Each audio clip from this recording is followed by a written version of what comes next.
తెలంగాణ రాష్ట్ర రాజకీయాలలో నిన్న రాష్ట్ర ముఖ్యమంత్రి యనుమల రేవంత్ రెడ్డి గారు చెప్పిన కొన్ని అంశాలు తెలంగాణ ప్రాంత బిడ్డల పట్ల ఇక్కడి తెలంగాణ ప్రాంత బిడ్డలందరి మనోభావాలు దెబ్బతినే విధంగా ఉన్నాయి అనే ఒక వాదన కొనసాగుతుంది. ఇక మరోవైపు నిరుద్యోగులలో ఆగ్రహ జ్వాలలకు ఆజ్యం పోస్తుంది అనే అంశం కూడా ఇంకో అంశం కూడా తెర మీదకి వచ్చింది. కానీ ముఖ్యమంత్రి గారు తెలిసి తెలియక మాట్లాడారా లేకపోతే వాస్తవాలు మాట్లాడారా అనేది తెలుసుకుంటే బాగుంటుంది అనేది తెలంగాణ నిరుద్యోగ యువతంతా కూడా అంటున్నారు. ఎందుకు నేను ఈ విషయాన్ని చెప్తున్నానంటే మరి 2014 నుంచి 2023 వరకు గత ప్రభుత్వం బీఆర్ఎస్ ప్రభుత్వం హయాంలో ఆనాటి నిరుద్యోగ యువత అంతా కూడా ఆందోళన చేసింది. మరి ఈ కోచింగ్ సెంటర్ల వల్లనైనా ఒక్కసారి వాటన్నింటికీ సంబంధించి మనం చర్చించుకునే ప్రయత్నం అయితే చేద్దాం ఈరోజు పూర్తిగా కూడా. ఎందుకంటే రాష్ట్ర ముఖ్యమంత్రి గారి మాటలను నిరసిస్తూ తెలంగాణ యువత అంతా కూడా ఆందోళన వ్యక్తం చేస్తున్న పరిస్థితి, వారి సోషల్ మీడియాలలో కానీ ఇతరత్ర కూడా ఆందోళన వ్యక్తం చేస్తున్న పరిస్థితి అయితే కనబడుతుంది. సో మొత్తానికి ఓ పక్కన భయపెట్టడం, మరో పక్కన కుట్రలు చేయడం, ఇంకో పక్కన కేసులు పెట్టడం, ఇంకో పక్కన తేనె పూసిన లా చాలా శుద్ధపూస మాటలు మాట్లాడుతున్నారనే విమర్శలు కూడా వినబడుతున్నాయి. సరే, ఒకసారి ముఖ్యమంత్రి గారు ఏమన్నారు అనేది ఒక్కసారి మనం విందాం. ఆ తర్వాత ఒక్కొక్కటిగా చర్చించే ప్రయత్నం అయితే చేద్దాం. ఒకసారి మీరు అందరూ వినాలే. సో మొత్తానికి తెలంగాణ రాష్ట్ర రాజకీయాలలో అసలు ముఖ్యమంత్రి గారు ఏం మాట్లాడిరు, ఏం కథ అనేది ఒక్కసారి వినండి మీరే. మోతీలాలను ఒక లంబాడి బిడ్డను ఇవాళ రెచ్చగొట్టి దీక్ష కూసబెట్టారు. ఇంకొక పక్క జడ్సన్ ఒక దళితుడిని దీక్ష కూసబెట్టారు. ఇవాళ ఇంకో కోచింగ్ సెంటర్ అని దీక్ష కూర్చున్నాడు. ఎందుకు మోతీలాల్ కూర్చోవాలి, ఎందుకు పక్క జడ్సన్ కూర్చోవాలి? నేను సూటిగా సవాల్ విసురుతున్న హరీష్ రావుకు, కేటీఆర్ కు, సన్నాసులారా మీరు దీక్ష కూర్చోండి, మీరు సావనైన వాయిదా అయిన పడాలి. ధైర్యం ఉందా? రాండి ఉస్మానియా యూనివర్సిటీకి వచ్చి ఆర్ట్స్ కాలేజ్ ముందర బామార్దుల ఆమరణ నిరాహార దీక్ష కూర్చోండి. గ్రూప్ 1 పరీక్షలు, గ్రూప్ 2 పరీక్షలు, గ్రూప్ 3 పరీక్షలు, డిఎస్సి పరీక్షలు వాయిదానన్న లేకపోతే మీ ప్రాణాలను పోవాలి నినాదంతో మీరు ఆర్ట్స్ కాలేజ్ ముందర దీక్ష చేయండి. మేము కాపలా ఇస్తాం, మిమ్మల్ని ఎవ్వడు ఆపడు, సూతం ఎన్రోల్ చేస్తారు. గ్రూప్ 2 కూడా అట్లనే గ్రూప్ 3 కూడా దానికి ఒక 5 లక్షల మంది, దీనికి ఒక 5 లక్షల మంది పరీక్షలకు ఈ రోజు హాజరుగానికి అప్లికేషన్లు పెట్టుకోరు. ఈ పరీక్షలు పోస్ట్ పోన్ చేస్తే కోచింగ్ సెంటర్లు బతుకుతాయి. ఒక్క నెల ఏదైనా పరీక్షలు గ్రూప్ 1 గ్రూప్ 2 పోస్ట్ పోన్ చేస్తే ఒక్కొక్క కోచింగ్ సెంటర్ కు 100 కోట్ల రూపాయల ఫీజులు వస్తాయి. ఇవాళ కోచింగ్ సెంటర్ల మాఫియా కొంతమంది కిరాయి మనుషులను పెట్టి ఆ కిరాయి మనుషులతో రోడ్ల మీద ధర్నా చేసి పరీక్షలు పోస్ట్ పోన్ చేయమని అడుగుతున్నారు. రైట్, ఇది 2 వాదనలుగా మనం విభజిద్దాం. రాష్ట్ర ముఖ్యమంత్రి యనుమల రేవంత్ రెడ్డి గారు ముఖ్యమంత్రి హోదాలో మాట్లాడిన మాటలు మీకు చాలా స్పష్టంగా వినబెట్టా. అయితే ఇందులో చాలా లాజిక్ ఉంది. టాపిక్ డైవర్షన్ చేయడంలో ముఖ్యమంత్రి గారు ఎంత దిట్ట అంటే తనకు తానే సాటి, తనకెవ్వరు లేరు సాటి. ఇది ముఖ్యమంత్రి రేవంత్ రెడ్డి గారికి నాకు తెలిసినంత వరకు మరి వెన్నతో పెట్టిన విద్యన, రాజకీయాల వచ్చిన తర్వాత వచ్చిన ఈ విలు విద్యన నాకు తెలియదు. కానీ ఒక్కసారి దీన్ని మనం చర్చించాలి. ఒకసారి ఇక్కడ 2 పేర్లు ఇక్కడ పేరు చెప్తున్నాడు. ఆ పేరుకు సంబంధించి ఎందుకు చెప్పిండు, ఆయన భయం ఏంటో కూడా నేను ఇప్పుడు చెప్తా వినండి. మోతీలాల్ అనే లంబాడి బిడ్డను ఎవరూ రెచ్చగొట్టలేదు అంటే క్లియర్ కట్గా ఒకసారి ఆలోచించాలి. మోతీలాల్ అనే లంబాడి బిడ్డ ఈ ప్రాంతానికి సంబంధించిన 40 లక్షల మంది నిరుద్యోగులకు సంబంధించి వారి గొంతుకగా నిలబడ్డాడు అనేది వాస్తవం. లేదు, మోతీలాల్ అనే వ్యక్తి కేవలం తనను రెచ్చగొట్టి కూర్చోబెట్టిల్లు అని చెప్తున్నారు కదా. నిజంగా అలాంటి పరిణామమే జరిగి ఉంటే మరి 2018 నుంచి 23 వరకు ఉద్యోగాల కోసం ఆందోళన చేసిన కాకతీయ యూనివర్సిటీకి సంబంధించిన లంబాడి బిడ్డ మరి ఆ రోజు ఇదే కాంగ్రెస్ పార్టీ రెచ్చగొట్టి తన హత్యకు కారణమైందా? దీనికి సమాధానం చెప్తాడా ఈ రాష్ట్ర ముఖ్యమంత్రి రేవంత్ రెడ్డి గారు అనేది తెలంగాణ నిరుద్యోగ యువత అందరూ కూడా అడుగుతున్నారు. ఇక్కడ ఇదే లంబాడి బిడ్డ ఇక్కడ రెచ్చగొట్టి కూర్చోబెట్టిల్లు అని మీరే అంటున్నారు. ఎవరంటున్నారు? రాష్ట్ర ముఖ్యమంత్రి యనుమల రేవంత్ రెడ్డి గారు అంటున్నారు. కాకతీయ యూనివర్సిటీలలో పురుగుల మందు తాగి ఆత్మహత్య చేసుకున్న అదే లంబాడి బిడ్డను మరి అప్పుడు మీరు రెచ్చగొట్టి ఆత్మహత్యకు ప్రేరేపించిలా లేకపోతే మీరే ఆ హత్య రూపంలో చేశారా అనేది దీనికి కూడా చెప్తే బాగుంటుంది అంటున్నారు తెలంగాణ యువత. నెక్స్ట్ ఇంకొక బక్క జడ్సన్ అనే ఒక దళితుని దీక్ష బక్క జడ్సన్ అనే దళితుణ్ణి ఏ పార్టీ కూర్చోబెట్టలే. మీకు తెలుసో లేదో బక్క జడ్సన్ అనే వ్యక్తి వైఎస్ రాజశేఖర్ రెడ్డి వీరాభిమాని. తన ఒంట్లో నరనరాన కూడా కాంగ్రెస్ పార్టీ ఉంటుంది. కాంగ్రెస్ పార్టీ కోసం తాను చేసిన సేవ అమోఘం. అలాంటి వ్యక్తిని అతి దారుణంగా, క్రూరంగా, హేమమైన చర్యతో, నీ ఇష్టానుసారంగా ఏక చక్రాధిపత్యంతో ఒక దళిత బిడ్డను కాంగ్రెస్ పార్టీ నుండి సస్పెండ్ చేసినప్పుడు ఈ సోయి ఎక్కడికి పోయిందని అడుగుతున్నారు బక్క జడ్సన్ అభిమానులు. ఆ రోజు బక్క జడ్సన్ పార్టీ నుండి వెళ్ళగొట్టిందే మీరే కదా ముఖ్యమంత్రి రేవంత్ రెడ్డి గారు. మీ ఆదేశాలతోనే కదా కాంగ్రెస్ పార్టీ నుండి బహిష్కృత నేతగా మారిన బక్క జడ్సన్. ఇంకో మాట చెప్పాలంటే నువ్వు కూర్చునే కుర్చీకి 4 కాళ్ళు ఏవైతే ఉన్నాయో దాంట్లో బక్క జడ్సన్ కూడా ఒక కీ రోల్ అనే విషయాన్ని ఎందుకు మర్చిపోయావు? అంటే నీకు ఎక్కడైనా పోటీ అవుతాడన్నా, లేకపోతే బక్క జడ్సన్ అనే దళిత బిడ్డ పట్ల నువ్వు వ్యవహరించిన తీరు కఠినమనా ఏంటి? దాంట్లో వాస్తవం ఎందుకు చెప్పలేకపోతున్నావు? ఈరోజు బక్క జడ్సన్ పేరు తీసిండు ముఖ్యమంత్రి రేవంత్ రెడ్డి. ఇదే బక్క జడ్సన్ పార్టీ నుండి బహిష్కృత నేతగా అంటే తనను సస్పెండ్ చేసినప్పుడు తనను సస్పెండ్ చేసింది కూడా నువ్వే కదా.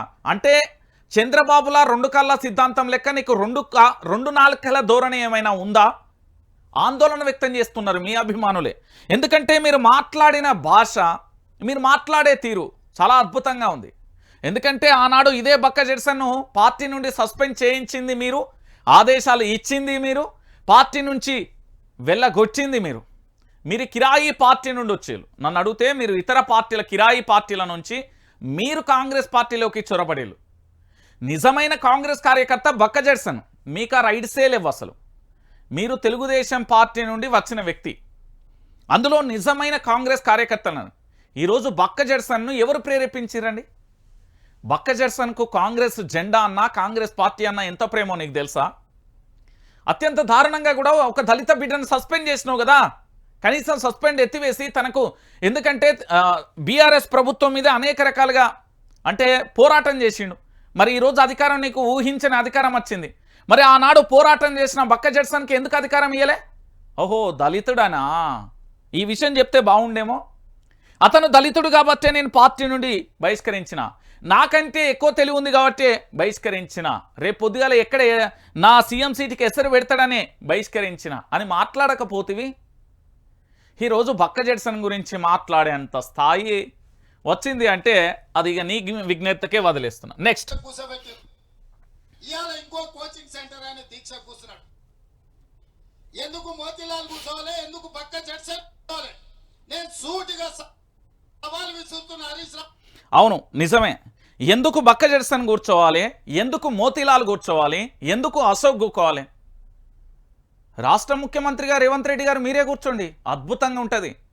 ఎందుకంటే నేను డిసెంబర్లో మెగా డిఎస్సి వేస్తా అని చెప్పినా వేయలేకపోయినా నా తప్పు కాబట్టి నేనే దీక్ష కూకుంటున్నా, క్షమించండి 40 లక్షల మంది నిరుద్యోగులారా అంటూ మీరే కూర్చోండి, అద్భుతంగా ఉంటుంది. వాహువా అంటాం మేము. మీరే కూర్చోండి. నేను ముఖ్యమంత్రి హోదాలో ఉన్నా కూడా కనీసం నిరుద్యోగులకు న్యాయం చేయలేకపోతున్నాను, డిఎస్సికి సంబంధించి పోస్ట్ పోన్ చేయలేకపోతున్నానని బాధతో మీరే కూర్చోండి. ఎవరో ఎందుకు కూర్చోవాలో మీరే కూర్చోరు. మీ ఆమరణ నిరాహార దీక్ష ఒక రాష్ట్ర ముఖ్యమంత్రి హోదాలో ఉండి మీరు కూర్చుంటే నాకు తెలిసి భారతదేశ వ్యాప్తంగా ఒక చర్చనీయాంశంగా మారుతుంది. మరి కూర్చోండి. తెలంగాణ పట్ల మీకున్న చిత్తశుద్ధి ఏందో మాకు తెలుస్తుంది. అప్పుడు ఏ కేసీఆర్, కేటీఆర్, హరీష్ రావు ఇంకెన్ని రోజులు వాళ్ళ పేర్లు లేకుండా బతకలేనని ఒప్పుకోరాదు. అసలు కేటీఆర్, హరీష్ రావు పేరు చెప్పకుండా రేవంత్ రెడ్డి అనే వ్యక్తి తన యొక్క కాలాన్ని ముందుకు నడపలేడు అని చెప్పరాదు. సన్నాసులట. ఏడున్నాడు ఈ సన్నాసి? ఇప్పుడు మాట్లాడే ఈ సన్నాసి తెలంగాణ ఉద్యమంలో నీ చరిత్ర ఏంది? రేవంత్ రెడ్డి గారిది తెలంగాణ ఉద్యమంలో చరిత్ర ఏందంటే కోడిగుడ్డు బందర్ లడ్డు అవుతుంది. ఏం లేదు నీది, గుండు సున్నా. తెలంగాణ ఉద్యమకారులపై తుపాకీ ఎక్కుపెట్టిన నీచమైన చరిత్ర. బ్లాక్మెయిలింగ్ రాజకీయాలకు కేర్ ఆఫ్ అడ్రస్. ఓటుకు నోటు కేసులో అడ్డంగా దొరికిన వ్యక్తివి. ఫిరాయింపులను ప్రోత్సహిస్తున్న వ్యక్తివి. ప్రశ్నిస్తే కేసులు పెడుతున్న దుర్మార్గమైన నీ పాలన, మాట్లాడితే అడుగడుగున హుక్కుపాదం వేస్తున్న నీచమైన పాలన, ఇది అప్రకటిత ఎమర్జెన్సీ అని ప్రకటించడంలో కూడా ఎలాంటి డౌటు లేదు. చెప్తా, దాని గురించి కూడా ఇంకా చాలా ఉంది చెప్పేది. మాట్లాడు. ఎవరు చావాలి, ఎవరు వాయిదా పడాలి? ఏం చేస్తున్నావు నువ్వు? కాసింత జ్ఞానంతో మాట్లాడుతున్నావా, లేకపోతే జ్ఞానం లేక మతి భ్రమించి మాట్లాడుతున్నావు? ముఖ్యమంత్రి గారు, ఒక రాష్ట్ర ముఖ్యమంత్రిని నేనున్నా బక్క జెర్సన్ ఆందోళన చేయాల్సిన అవసరం లేదు. తను మా పార్టీకి సంబంధించిన వ్యక్తినే బహిష్కరించిన, తిరిగి పార్టీలోకి తీసుకుంటా, క్షమించండి ఏదో ఒక కార్పొరేషన్ ఇస్తాను. మోతీలాల్కు సంబంధించి ఆ అశోక్కు సంబంధించి ఇద్దరు ఆమరణ నిరాహార దీక్ష చేస్తున్నారు. వాళ్ళను పిలిపించి అసలు వాళ్ళ డిమాండ్లు ఏంటి, వాళ్ళ డిమాండ్ల పరిష్కారం కోసం పనిచేయి.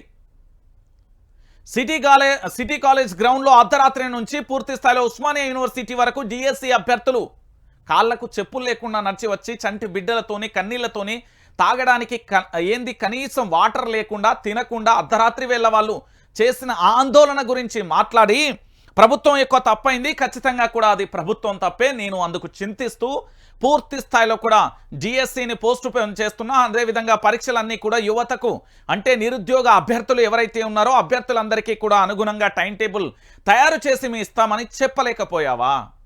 నీతో పాటు ఉంటారు కదా ప్రొఫెసర్ కోదండరామ్ అని, ఆకునూరి మురళి అని, హరగోపాల్ అని, చాలామంది ఉంటారు నీ చుట్టూ. భజన బ్యాచ్ బహు అద్భుతంగా ఉంటుంది. వాళ్ళందరినీ పిలిపించుకున్నావు కదా, నిన్న మాట్లాడినావు కదా, ఏదో నిప్పు మీద నీళ్లు చల్లినట్టు మాట్లాడుతున్నారు కదా వాళ్ళందరినీ పిలిపించి మాట్లాడకపోయినావు? నిరుద్యోగులకు న్యాయం చేయాలి, అభ్యర్థులకు న్యాయం చేయాలనే చిత్తశుద్ధి లేక ఒక భయంతోని, నీలో ఉన్న ఒక ఆందోళనతోని, నీకు నువ్వుగా సృష్టించుకున్న ఒక భయంతోని మాట్లాడుతున్నావు. ఎస్ నిజం, కేటీఆర్ హరీష్ రావు అవసరం లేదు, ఎవడు అవసరం లేదు. నేను చెప్తున్నా కదా, వాళ్ళ అవసరం లేదు నీకు. వాళ్ళ పేరు చెప్పకుండా నీ ప్రభుత్వం ఏం చేస్తుందో చేసి చూపెట్టు. నువ్వు నిరుద్యోగ అభ్యర్థులకు ఏం చేస్తావో చేసి చూపెట్టు. నీ యొక్క పనితనం ఏందో చేసి చూపెట్టు. ఈరోజు ముఖ్యమంత్రి మాట్లాడతారు ఉన్నది ఆమరణ నిరాహార దీక్షకు హరీష్ రావును కేటీఆర్ను కూర్చోబెడతా, నేను కూడా కూర్చుంటామా? నువ్వు కూడా కూర్చుంటావా? నువ్వు ముఖ్యమంత్రి పదవికి రాజీనామా చేస్తే నువ్వు కూడా కూర్చో. ఎందుకు అంటే డిసెంబర్ 9వ తారీఖున రైతు రుణమాఫీ చేస్తా అన్న చేయలేదు. 200 మంది రైతుల ఆత్మహత్యకు కారణమైంది మా ప్రభుత్వమే. ఆటో డ్రైవర్ల ఆత్మహత్యకు కారణమైంది మా ప్రభుత్వమే. దానితో పాటు నిరుద్యోగులకు సంబంధించి డిసెంబర్లో మెగా డిఎస్సి వేస్తామని చెప్పాము, వేయలేదు. దానికి కారణం మా ప్రభుత్వమే. దానితో పాటు నేను మళ్ళీ చెప్తా ఉన్నా, తెలంగాణ రాష్ట్ర వ్యాప్తంగా విద్యాశాఖ మంత్రిగా ఉండి విద్యా అకాడమీ ఇయర్ ప్రారంభమైనా కూడా లక్షలలో ప్రైవేటు వ్యవస్థ ఫీజులన్నీ వసూలు చేస్తూ ఉంటే నియంత్రణ చేయలేకపోయినా అనేక గురుకులాలలో కలుషిత ఆహారం బయటకు వస్తుంది. నిన్నటికి నిన్న కూడా ఎలక కూడా ఏ విధంగా సాంబార్లో చక్కెరలు కొట్టిందో కూడా చూసినాం. సో నాకు పరిపాలన చేత కావట్లేదు, నేను రాజీనామా చేస్తే అదే ఆర్ట్స్ కాలేజీ ముందు ఆమరణ నిరాహార దీక్ష కూర్చో, తప్పైందని కూర్చో, నేను కూడా కూర్చోబెడతా. నేనే చెప్తాను కదా, కేటీఆర్ హరీష్ రావు ఆమరణ నిరాహార దీక్ష కూకోవాలని మాట్లాడుతున్నావు ఒక రాష్ట్ర ముఖ్యమంత్రి పదవిలో ఉండి. అంటే నువ్వు ఏ పదవిలో ఉన్నావు? తెలంగాణ ప్రాంతం నువ్వు విపక్షంలో ఉన్నావు అనుకుంటున్నావా? విపక్షంలో లేవు స్వామి, నువ్వు అధికారంలో ముఖ్యమంత్రి పీఠంలో ఉన్నావు. నువ్వు రాష్ట్ర ముఖ్యమంత్రి యనుమల రేవంత్ రెడ్డి గారు, మీరు ముఖ్యమంత్రి అండి, మీరు మర్చిపోయారా ఏంటి? కేటీఆర్ ఆమరణ నిరాహార దీక్షలో కూర్చో, హరీష్ రావు ఆమరణ నిరాహార దీక్షలో కూర్చో. నీకెందుకు? నీకు పరిపాలన శాతనైతే లేదని చెప్పు, నీకు అడ్మినిస్ట్రేషన్ తెలియట్లేదని చెప్పు, ఉద్యోగ నోటిఫికేషన్ల గందరగోళం విషయంలో క్లారిటీ లేదని చెప్పు. ఇవన్నీ వదిలేసి కేటీఆర్ ఆమరణ నిరాహార దీక్ష కూకుంటావా, హరీష్ రావు ఆమరణ నిరాహార దీక్ష కూకుంటే ఏంది నీ పిచ్చి ప్రేలాపన? దేనికి నీ పిచ్చి ప్రేలాపనలు? దేనికి ఆ పదాలు? దేనికి సంకేతం? నువ్వు చేయాల్సిందేంటి? డిఎస్సి పోస్ట్ పోన్ చేసి నిరుద్యోగులకు వాళ్ళకు ఏ విధంగా అయితే ఒక పరీక్షకు గ్యాప్ ఉంటుందో ఆ సమయం ఇచ్చి నువ్వు పోస్ట్ పోన్ పని చేసుకోక ఏంది పిచ్చి ఆరోపణలు, పిచ్చి కథలు? ఈయనకట మొత్తం వాళ్ళు వచ్చి గూకోవాలన్నట. ఇంకా సిగ్గు లేకుండా ఈలలు కొడుతుర్రాళ్ళు. ఓ పక్కన నిరుద్యోగులు ఆందోళన వ్యక్తం చేస్తూ ఉంటే ఈయన చెప్పే మాటలకి ఇంకా సప్పట్లు ఈలలు. యూనివర్సిటీకి వచ్చి ఆర్ట్స్ కాలేజ్ ముందర నిరాదీక్ష కూర్చోండి. గ్రూప్ 1 పరీక్షలు, గ్రూప్ 2 పరీక్షలు, గ్రూప్ 3 వాయిదాయిన వడాచులారా, మీరు దీక్ష కూర్చోండి. మీరు సావనైన వాయిదాయిన వడాలి. ఏమన్నాడు? చావనైనా చావాలి, లేకపోతే పరీక్షలన్నా వాయిదా పడాలి. ఎంత దరిద్రమండి తెలంగాణ ప్రజలారా, ఎంత నీచమండి. ఒక రాష్ట్ర ముఖ్యమంత్రి తెలంగాణ ప్రాంతంలో పుట్టిన బిడ్డను, ఒక వ్యక్తిని చావమని డైరెక్ట్గానే ప్రేరేపిస్తున్నారు. పాపం ఇప్పుడు పోలీసు వ్యవస్థకు పెన్ను కదలదు కేసులు పెట్టడానికి. ఇప్పుడు పాపం న్యాయ వ్యవస్థ ఎక్కడ చూడదు. ఇవంతా అడ్వకేట్లకు కనిపించవు ఇప్పుడు ఈ పదాలు. ఒక రాష్ట్రానికి సంబంధించిన మాజీ మంత్రులుగా పనిచేసిన వ్యక్తులను మీరు చావనైనా చావండి అంటూ ఒక రాష్ట్ర ముఖ్యమంత్రి డైరెక్ట్గానే బెదిరింపులకు పాల్పడతా ఉన్నారు. ఒక రాష్ట్ర ముఖ్యమంత్రి రేవంత్ రెడ్డి గారు కేటీఆర్ను, హరీష్ రావును చావమని బెదిరిస్తున్నాడు. బెదిరింపులకు పాల్పడుతున్నాడు రాష్ట్ర ముఖ్యమంత్రి రేవంత్ రెడ్డి గారు. మీరు కాదంటే మీరే వినండి. నీ మళ్ళీ వినబెడితే ఏమన్నాడు ఈయన? ఇగో, మీరు సావనైనా సావాలే, పరీక్షలు వాయిదా అన్న పడాలన్నట. అంటే ఇద్దరు వ్యక్తులను, ఇద్దరు ఎమ్మెల్యేలను ఒక ముఖ్యమంత్రి గారు చంపేయమంట, చావనైనా చావాలి అను డైరెక్ట్గానే పబ్లిక్ మీటింగ్లో బెదిరిస్తున్నాడండి. ఇది విమర్శ కాదు, బెదిరింపులు అంటారు దీన్ని. అది ఆయనకు అలవాటైపోయిన పదం కదా. చావనైనా చంపండి అంటున్నావు, చావనైనా చావండి అని ఏ విధంగా అంటారండి? తెలంగాణ ప్రాంత బిడ్డలరా, నాకు అర్థం కాని విషయం ఏంటంటే, ఒకసారి వినండి మీరు మళ్ళా. ధైర్యం ఉంది హరీష్ రావుకు, కేటీఆర్కు ధైర్యం ఉంది. నీకు ధైర్యం ఉందా అని నేను అడుగుతున్నా. తెలంగాణ ఉద్యమంలో రేవంత్ రెడ్డి గారి మీ పాత్ర ఏంది అని చెప్పే ధైర్యం ఉందా నీకు? అదే ఆర్ట్స్ కాలేజ్ ముంగట నువ్వు కూకుంటా, నేను కూకుంటా, వాళ్ళిద్దరిని నేను రప్పిస్తా, బాధ్యత నాది. హరీష్ రావును, కేటీఆర్ను రప్పించే బాధ్యత నాది. నువ్వు గన్మెన్లు లేకుండా, సెక్యూరిటీ లేకుండా, మొత్తం మీ పార్టీలు లేకుండా నువ్వు రా, వాళ్ళిద్దరిని రమ్మంట, నా కెమెరానే పెడతా. తెలంగాణ ఉద్యమంలో రేవంత్ రెడ్డి పాత్ర ఏందో చెప్పు, నీ పాత్ర ఏందో చెప్పు. వాళ్ళని సావమని నువ్వు బెదిరిస్తున్నావా? ఒక ముఖ్యమంత్రి మాటలు మాట్లాడే పదాలా ఇవి? రాజ్యాంగంలో, రాజ్యాంగ పదవిలో ఉన్న వ్యక్తి మాట్లాడే విషయాలా ఇవి? తెలంగాణ ప్రాంత బిడ్డలారా, ఒక ముఖ్యమంత్రి ఇట్లా మాట్లాడతారా అండి? ఒక ముఖ్యమంత్రి మాట్లాడే పదాలా ఇవి? ఏం జరుగుతుంది తెలంగాణలో? వినండి, మీరే వినండి, దీనికి న్యాయం మీరే చెప్పాలి. ఆర్ట్స్ కాలేజీ అని కూడా నాకు తెల, ఆర్ట్స్ కాలేజ్ అట, ఆర్ట్స్ కాలేజ్. గ్రూప్ 1 పరీక్షలు, గ్రూప్ 2 పరీక్షలు, గ్రూప్ 3 పరీక్షలు, డిఎస్సి పరీక్షలు వాయిదానన్న లేకపోతే మీ ప్రాణాలన్న పోవాలి నినాదంతో మీరు ఆర్ట్స్ కాలేజ్ ముందర దీక్ష చేయండి. మేము కాపలా ఇస్తాం, మిమ్మల్ని ఎవ్వడు ఆపడు, సూతం ఎన్రోల్ చేస్తారు. చూసిండా? ఒక రాష్ట్రానికి సంబంధించిన ఇద్దరు ఎమ్మెల్యేలను పట్టుకొని group 1, group 2 DSC post phone అన్న జరగాలి, లేకపోతే మీ ఇద్దరి ప్రాణాలైనా పోవాలని ముఖ్యమంత్రి రేవంత్ రెడ్డి గారు మాట్లాడుతున్నారు. తాను ఒక రాష్ట్ర ముఖ్యమంత్రినని, ప్రజల చేత ప్రజల కొరకు ఎన్నికలలో, ప్రత్యక్ష ఎన్నికలలో గెలిచిన వ్యక్తినని, ఎమ్మెల్యేగా రాజ్యాంగం మీద ప్రమాణ స్వీకారం చేసిన వ్యక్తిని, అదే రాజ్యాంగం మీద తన యొక్క అంతరాత్మ మీద ప్రమాణం చేసి ముఖ్యమంత్రి పదవిలో ఉన్న రేవంత్ రెడ్డి ఇద్దరు వ్యక్తులకు హత్యకు కుట్ర వన్నుతున్నాడు అంటున్నా నేను.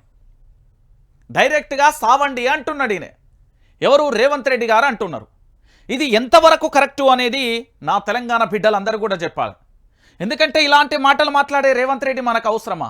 ఇలాంటి ముచ్చట్లు చెప్పే రేవంత్ రెడ్డి మనకు కావాల్సింది ఏంది? ఇద్దరు ఎమ్మెల్యేలను ఆమరణ నిరాహార దీక్ష చేయమని చచ్చిపోవని అంటున్నాడు. సావనైనా సావాలే. మరి ఇప్పుడు ఈయన మీద మనం ఎమర్జెన్సీగా కేసు పెట్టాల్సిన బాధ్యత ఉంది మన మీద. ఒక రాజ్యాంగ పదవిలో ఉండి ఒక ముఖ్యమంత్రి గారు డైరెక్ట్గా ఇద్దరు వ్యక్తులను బెదిరిస్తున్నాడండి. హరీష్ రావు, కేటీఆర్ను బెదిరిస్తున్నాడు ఈయన డైరెక్ట్గా ఒక సభలో. మీరు సావనన్న సావాలే, లేకపోతే డిఎస్సి పోస్ట్ పోన్ అన్న కావాలి. అంటే తెలంగాణ ప్రాంత బిడ్డలారా ఒకసారి మీరు ఆలోచించాలి. ఇంతకంటే ఘోరం, ఇంతకంటే దారుణం ఏదైనా ఉంటుందా తెలంగాణలో? ఒకసారి మీరే చూడండి. ఇక్కడ సావనైనా సావాలి అంటూ ఈ మాటలు మాట్లాడే ముఖ్యమంత్రి గారి భాషను ఎట్లా తీసుకుందాం? ఓ పక్కన 40 లక్షల మంది నిరుద్యోగులు ఆందోళన వ్యక్తం చేస్తూ ఉన్నారు. ఇంకో పక్కన తెలంగాణ రాష్ట్ర వ్యాప్తంగా డిఎస్సి కానీ, దాంతో గ్రూప్ 1, గ్రూప్ 2, గ్రూప్ 3 అన్ని పోస్టులను పోస్ట్ పోన్ చేయంటూ వాళ్ళు ఆందోళన వ్యక్తం చేస్తూ ఉంటే ఇద్దరు వ్యక్తుల ఇగో ఇంకొకసారి మాట్లాడండి, ఏం మాట్లాడిండో చూడు. గ్రూప్ 2 కూడా అట్లనే గ్రూప్ 3 కూడా దానికి ఒక 5 లక్షల మంది, దీనికి ఒక 5 లక్షల మంది పరీక్షలకు ఈ రోజు హాజరవడానికి అప్లికేషన్లు పెట్టుకోరు. ఈ పరీక్షలు పోస్ట్ పోన్ చేస్తే కోచింగ్ సెంటర్లు బతుకుతాయి.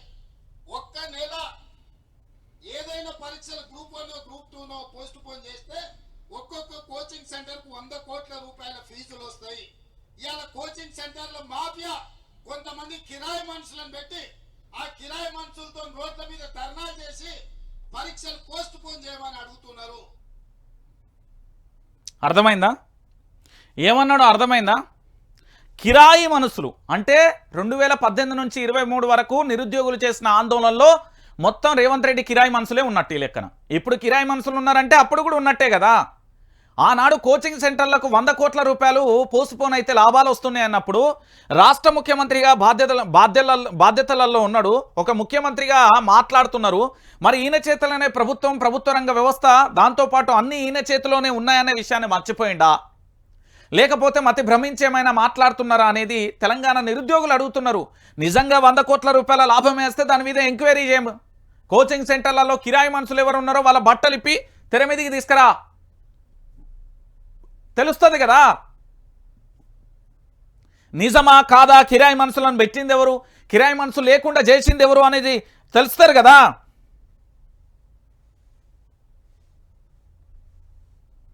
ఒకసారి మీరే ఆలోచించండి తెలంగాణ ప్రాంత బిడ్డలారా.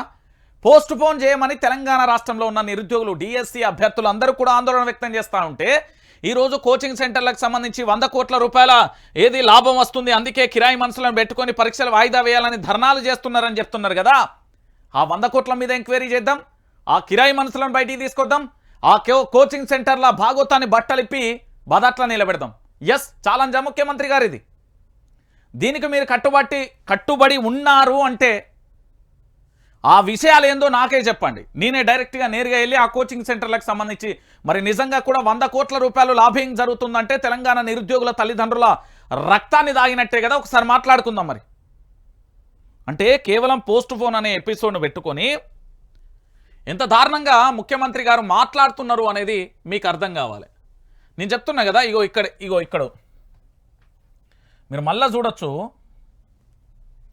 చదువు రానోళ్ళు తలకు మాసినోళ్ళే డిఎస్సి వాయిదా వేయమంటున్నారు. ఎవరు? ముఖ్యమంత్రి గారు మాట్లాడిన అక్షరాలు ఇవి. చదువు రానోళ్ళు తలకు మాసినోళ్ళే డిఎస్సి వాయిదా వేయమంటున్నారు. ఓకే, అంటే ఇంటర్ పూర్తి చేసి, డిగ్రీలు పూర్తి చేసి, బీఈడీలు పూర్తి చేసి, టెట్ కంప్లీట్ చేసుకొని, పీజీలు కంప్లీట్ చేసుకొని, ఎంఫిల్ కంప్లీట్ చేసుకొని, పిహెచ్డీలు కంప్లీట్ చేసిన వాళ్ళంతా చదువు రాదు. పాపం రేవంత్ రెడ్డి గారు నాకు తెలిసి బుద్ధుడు గ్రహమో అంగారక గ్రహమో అక్కడ చదువుకొని వచ్చిండు. ఈ భూమి మీద గ్రహం మీద కాకుండా అక్కడ చదువుకొని వచ్చిండు. కాబట్టి ఇక్కడ పూర్తి స్థాయిలో నిరుద్యోగులకు సంబంధించిన సమస్యలు కానీ నిరుద్యోగులకు సంబంధించి వాళ్ళు చదువుకోలే అని చెప్తున్నాడు ముఖ్యమంత్రి గారు. మీకు తెలుసో లేదో, ఈరోజు ధర్నా చేస్తున్నా, ఈరోజు రాస్తారోకో చేస్తున్నా, ఈరోజు నిరసన వ్యక్తం చేస్తున్నా, ఈరోజు వాళ్ళ గొంతు కదిలిపి మాట్లాడుతున్న వాళ్ళందరూ కూడా తెలంగాణ ప్రాంతానికి సంబంధించిన గ్రాడ్యుయేషన్, పోస్ట్ గ్రాడ్యుయేషన్ పూర్తయిన నిరుద్యోగులే. ఈ విషయం నీకు తెలియకపోతే నేను వైఆర్టీవీకి తీసుకొస్తా, నువ్వు రా. మరి నువ్వు ఛానళ్ళకు వచ్చి లైవ్ డిబేట్లో కూర్చో. అటు నిరుద్యోగులను, డిఎస్సి అభ్యర్థులను కూర్చోబెడతా, ఇటు ముఖ్యమంత్రి హోదాలో ముఖ్యమంత్రి గారు కూర్చోండి. ఇక వాట్ ఈజ్ వాట్ అనేది మీకే తెలుస్తుంది. అప్పుడు మాట్లాడుకుందాం మనం. నిరుద్యోగులపై సీఎం రేవంత్ బూతు పురాణం. కోచింగ్ సెంటర్ల మాఫియా నడుస్తుంది, నిరుద్యోగులది కృత్రిమ ఉద్యమం, జాబ్ క్యాలెండర్ ప్రకారమే పోస్టులు భర్తీ చేస్తున్నాం, డిఎస్సి వాయిదా వేయలేం, 1:100 చేయలేమని తెగేసి చెప్పిన రేవంత్ పరీక్షల వాయిదా డిమాండ్ వెనుక కోచింగ్ సెంటర్ల మాఫియా. మోతీలాల్, జడ్సన్, అశోక్కివి రాజకీయ ప్రేరేపిత దీక్షలు. కేటీఆర్, హరీష్ రావు ఆమరణ దీక్ష చేయాలి, మీరు సచ్చుడో పరీక్ష వాయిదా పడుడో. ఉమ్మడి మహబూబ్ నగర్ జిల్లాలో సీఎం రేవంత్ రెడ్డి మాట్లాడిన మాటలు. ఇడేమన్నాడు ఒక్కసారి చూడాలి. తిండి తిప్పలు లేకుండా ఆందోళనతో రోడ్డుకెక్కిన నిరుద్యోగ యువతను సముదాయించాల్సింది పోయి వారిపై సీఎం రేవంత్ రెడ్డి సంచలన వ్యాఖ్యలు చేశారు. ఓదార్పు ఇచ్చేయాల్సింది పోయి వాళ్ళను తిట్ల పురాణం అందుకున్నారు. తలకు మాసినోళ్ళు అంటూ అభ్యంతరకరమైన వ్యాఖ్యలు చేస్తున్నారు. చదువు రానోళ్ళు, పరీక్షలు రాయనోళ్లే రోడ్డుకెక్కుతున్నారని వారిని కించపరిచారు. రాజకీయ ప్రేరేపిత ఉద్యమం అంటూ అవమానించారు. ఏనాడు తమ సమస్య పరిష్కారానికి ప్రయత్నించకుండా, తమను పిలిచి మాట్లాడకుండా ఇప్పుడు ఇలా దారుణంగా మాట్లాడడంపై నిరుద్యోగులు మండిపడుతున్నారు. తమ ఆవేదనను అర్థం చేసుకుని జిఎస్సికి కాస్త గడువు ఇవ్వాలని కోరినందుకు తమను పరీక్షలు రాయనోళ్ళు, చదువు రానోళ్ళని విమర్శించడం ఏంటని, సమంజసం కాదని తెలంగాణ నిరుద్యోగ యువతంతా కూడా ఆందోళన వ్యక్తం చేస్తూ ఉన్నది. ఈరోజు ముఖ్యమంత్రి గారు మాట్లాడే భాష ఎట్లుంటుంది అంటే, ఓ పక్కన నిరుద్యోగులు అందరూ కూడా ఆందోళన వ్యక్తం చేస్తూ ఉంటే, తెలంగాణ యువతంతా అభ్యర్థులందరూ ఆందోళన చేస్తూ ఉంటే, వారిని పిలిచి మాట్లాడాల్సింది పోయి వారిని ఎంత దారుణంగా అవహేళన చేస్తున్నారో ఒకసారి మీరే చూడాలి. ఎంత దారుణంగా కించపరిచే విధంగా మాట్లాడుతున్నారో ఒకసారి మీరే చూడాలి. మరి ఇంతకంటే దారుణం ఇంకొకటి ఏదైనా ఉంటుందా తెలంగాణ ప్రాంత బిడ్డలారా? ఒకసారి మీరు ఆలోచించండి.